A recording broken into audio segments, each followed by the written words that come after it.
علم کا سورج غروب ہو گیا، جس کی وجہ سے شہر رانچی، اطراف رانچی اور جھارکھنڈ کی فضا سوگوار ہے۔ ہر طرف رنج و غم کا سیاہ بادل چھائے ہوئے ہیں۔ ہر شخص کی زبان سے یہ جملہ ہی نکل رہا ہے، انا للہ و انا الیہ راجعون۔ بار بار یہ صدا آ رہی ہے کہ اس جہاں میں، اس گلستان میں، اس چمن میں اب مولانا اختر صاحب رحمۃ اللہ علیہ نہیں رہے۔ آپ کی زندگی محتاج تعارف نہیں، اللہ تعالیٰ نے آپ کو بے پناہ صلاحیتوں سے نوازا تھا۔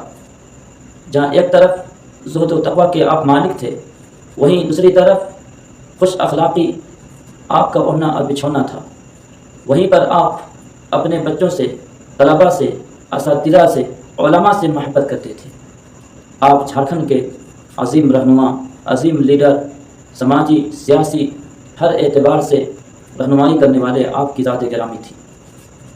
آپ تنہا نہیں تھے، بظاہر لگتا تھا آپ تنہا ہیں، آپ ایک فرد ہیں، لیکن نہیں، آپ ایک انجمن تھے، آپ ایک محفل تھے۔ انجمن کی طرح آپ کے اندر حیثیت تھی۔